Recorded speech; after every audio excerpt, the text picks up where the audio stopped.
আজ থেকে প্রায় ৫০ দিন আগে ইরানের সর্বোচ্চ নেতা আয়াতুল্লাহ আলী খামেনি নিহত হন। ইসলামের বিধান মতে মৃত ব্যক্তিকে যত দ্রুত সম্ভব দাফন কাফন করতে হবে, কিন্তু প্রায় ৪৫ দিনের বেশি অতিবাহিত হয়ে গেলেও এখনো আলী খামেনির দাফন হয়নি। কেন এত বিলম্ব? আয়াতুল্লাহ আলী খামেনি কি আসলেই মারা গেছেন? কোনো রহস্য কি লুকিয়ে আছে? তার লাশ আসলে কোথায়? কেন ইরান বারবার তার দাফন স্থগিত করেছে? আর সেই লাশ নিয়েই বা কি রাজনীতি চলছে? এমন অনেক প্রশ্নই এখন অনেকের মনেই ঘুরপাক খাচ্ছে।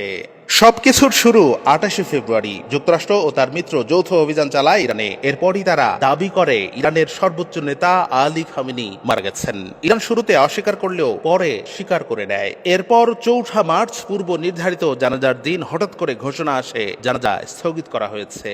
কারণ কি? এ নিয়ে কিছুটা ধূম্রজাল সৃষ্টি হয়। ইরানের ইসলামিক ডেভেলপমেন্ট কোঅর্ডিনেশন কাউন্সিল জানায় অভূতপূর্ব অসংখ্য মানুষ অংশ নেবে বলে আশঙ্কা করা হচ্ছে এবং সেই বিপুল জনতার জন্য প্রয়োজনীয় পরিকাঠামো তৈরি করতে সময় লাগবে। বিষয়টা খুবই অদ্ভুত। ইরান নিয়মিতভাবে বড় বড় ইভেন্ট আয়োজন করছে। সেই রোজার মধ্যেও আল কুদস দিবস উপলক্ষে তেহরানে ১০ লাখেরও বেশি মানুষের জমায়েত হয়। আবার আমেরিকার আগ্রাসনের বিরুদ্ধে অনেক বিক্ষোভেও হাজার হাজার মানুষ একত্রিত হচ্ছেন। আর দেশের সর্বোচ্চ নেতার দাফনের আয়োজন করা যাচ্ছে না। ইসলামের বিধান মতে জানাজা দ্রুত শেষ করা ওয়াজিব। ইরানের মতো শক্তিশালী রাষ্ট্রের পক্ষে ৪৫ দিনেও সেই পরিকাঠামো তৈরি করা সম্ভব হয়নি। এটি কি শুধুই জনতার চাপ সামলানোর ব্যাপার, নাকি এর আড়ালে আরো কোনো কারণ আছে? হাদিস শরীফে স্পষ্ট বলা আছে, মৃত্যুর পর যত দ্রুত সম্ভব, বিশেষত ২৪ ঘন্টার মধ্যেই দাফন সম্পন্ন করতে হবে। এর পেছনের উদ্দেশ্য হলো মরদেহ পচন থেকে রক্ষা করা এবং আত্মীয় স্বজনের কষ্ট লাঘব করা। কিন্তু আলী খামেনির ক্ষেত্রে তা হচ্ছে না। প্রায় ৪৫ দিন পার হয়ে গেছে। ইরানকে বলা হয় ইসলামী প্রজাতন্ত্র, আর এর সর্বোচ্চ নেতা হচ্ছে দেশের সর্বোচ্চ ধর্মীয় নেতা। তাহলে তার নিজের দাফনে এত বিলম্ব কেন? বিশ্লেষকরা এর অনেকগুলো কারণ তুলে ধরেছেন। প্রথমেই আসি খামেনির উত্তরসূরির বিষয়টি নিয়ে। খামেনির উত্তরসূরি নিয়ে ইরানের রাজনীতিতে গোপনে অনেক কিছুই ঘটে গেছে। খামেনি নিজে তার উত্তরসূরি হিসেবে ৪ জনের নাম প্রস্তাব করে গিয়েছিলেন, কিন্তু সেসব পাশ কাটিয়ে আলী খামেনির ছেলে মোস্তফা খামেনিকে মনোনীত করে ইরান। প্রশ্নটা এখানেই আরো জটিল হয়ে দাঁড়ায়।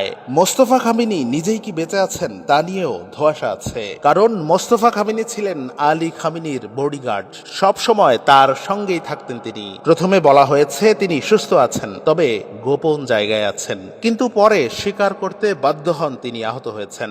ইরান তাকে বলছে আহত বাঘ, কিন্তু মার্কিন গণমাধ্যম দাবি করছে মোস্তফা খামেনি গত ৪০ দিন ধরে অচেতন অবস্থায় আছেন, অর্থাৎ তিনি কোমায় চলে গেছেন। ইরানের কোম শহরে অচেতন অবস্থায় চিকিৎসা নিচ্ছেন তিনি। বাস্তবে তার বেঁচে ফিরে আসার সম্ভাবনা অনেক কম। আর তিনি কিনা ইরানকে নেতৃত্ব দেবেন? যদিও পশ্চিমা মিডিয়ার এই ধরনের খবরের সত্যতা নিয়েও প্রশ্ন আছে। মোস্তফা খামেনি সুস্থ আছেন, তিনি মস্কোতে আছেন, এরকম অনেক খবরও আছে পশ্চিমা মিডিয়ায়। এসব খবর যদি আমরা সত্য ধরেও নেই, তাহলে ইরান হয়তো অপেক্ষা করছে অলৌকিক কিছু হয়ে মোস্তফা খামেনি যদি সেরে ওঠেন, তাহলে তিনি তার পিতার জানাজার নেতৃত্ব দেবেন। শেষ পর্যন্ত তা হবে নাকি আলী খামেনি আর মোস্তফা খামেনিকে একই সাথে দাফন করতে হবে, তাও নিশ্চিত করে বলা যাচ্ছে না। দ্বিতীয় কারণটি নিরাপত্তা। যদিও একটি যুদ্ধবিরতি হয়েছে, কিন্তু তার কার্যকারিতা নিয়ে যথেষ্ট প্রশ্ন আছে। ইতিমধ্যেই প্রথম দফার আলোচনা ব্যর্থ হয়েছে, তবে আরো সময় আছে। খামেনির জানাজায় লক্ষ লক্ষ সাধারণ মানুষ তো থাকবেনই, একই সাথে ইরানের রাজনৈতিক নেতা, সামরিক বাহিনীর শীর্ষ জেনারেল সহ সবাই উপস্থিত থাকবেন। যুদ্ধের মধ্যে তাদের সবার একসাথে থাকা খুবই ঝুঁকিপূর্ণ। তবে এই সময় যেহেতু একটা আলোচনা চলছে, তাই সময়টা অনেকটাই নিরাপদ মনে করা হচ্ছে। তবুও পশ্চিমারা সুযোগে যে কোনো কিছু ঘটাতে পারে, তাই ঝুঁকিটা রয়ে গেছে।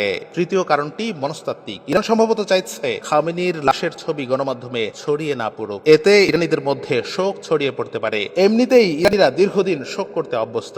খামেনির লাশ সামনে এলে ইরানের জনগণের মনোবল ভেঙে পড়তে পারে। আলী খামেনির মৃত্যু শুধু একজন ধর্মীয় নেতার মৃত্যু নয়, তিনি ছিলেন ইরানের রাষ্ট্র ব্যবস্থার মেরুদণ্ড। তবে তিনি নিজেই ইরানে ৪ স্তরের প্রতিরক্ষা ব্যবস্থা তৈরি করেছিলেন, যাতে কারো মৃত্যুতে ইরান পরাজিত না হয়। মোস্তফা খামেনি আয়াতুল্লাহ বা ধর্মীয় জ্ঞানে অনেকের পেছনে থেকেও যোদ্ধা হওয়ার কারণে তাকেই বেছে নিয়েছে ইরান। তবে যত যাই হোক, একজন মৃত মানুষকে দ্রুত দাফন করাটাই ইসলামের নিয়ম। অনেক মুসলমানই মৃত্যুর ৪০ দিন পর বিশেষ অনুষ্ঠানের আয়োজন করে থাকেন। যদিও এ নিয়ে অনেক বিতর্ক রয়েছে।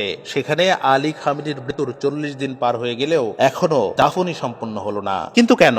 সেই প্রশ্নটা থেকে যাবে বিশ্ববাসীর মনে অনেক দিন।